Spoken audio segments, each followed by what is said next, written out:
শনিবার board meeting শেষ করে বেরোনোর সময় চেয়ারম্যান অমিত রায়কে ধরে হেনস্থা, টানাটানি, ধাক্কাধাক্কি অস্থায়ী কর্মীদের। ঘটনা হুগলি জেল চুচুড়া পৌরসভার।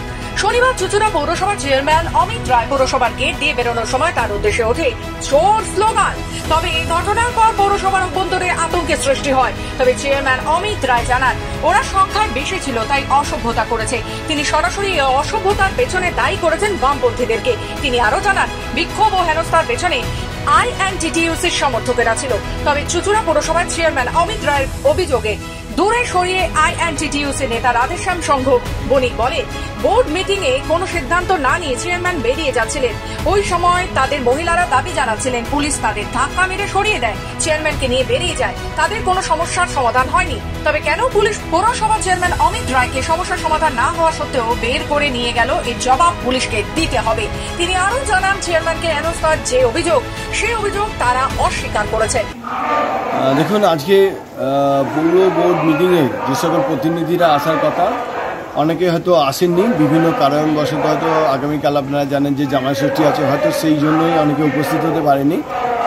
লাস্ট সিদ্ধান্ত যেটা হয়েছে যে সমস্ত প্রতিনিধি কে স্পেশালভাবে আবার একটা ডাকানো হবে এবং সেখানে একটা মিটিং হবে, যে মিটিংয়ে থেকেই উঠে আসবে যে আমাদের ডেপুটেশন দেওয়া যে দাবি, সেই দাবি দিয়ে ওখানে পর্যালোচনা হবে।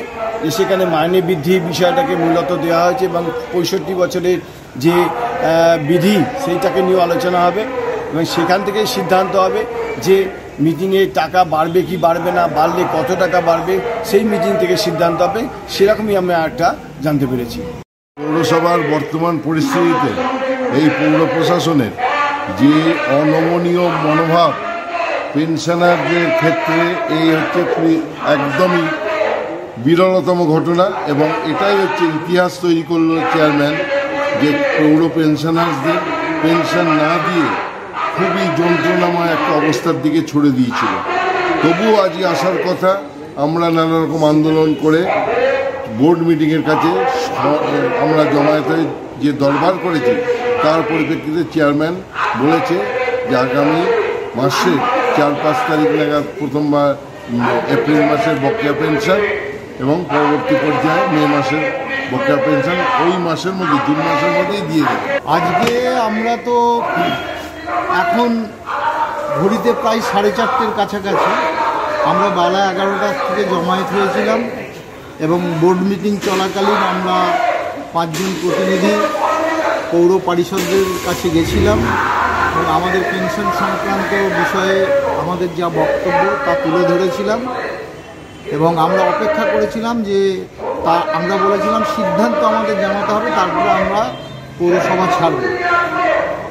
যদিও অনেক সময় গড়িয়ে যাওয়ার পরে আমাদের ডেকেছিল এবং যা বললেন সেটা হচ্ছে এইরকম যে 2 মাসের পেনশন তারা দেবে ধাপে ধাপে, অর্থাৎ এপ্রিল মাসের পেনশন দেবে জুন মাসের প্রথম সপ্তাহে, মে মাসের পেনশন দেবে জুন মাসের শেষের দিকে। এটা হচ্ছে মৌখিক কথা। হুগলি থেকে প্রীতম সাধুখান রিপোর্ট, খবর বাংলা।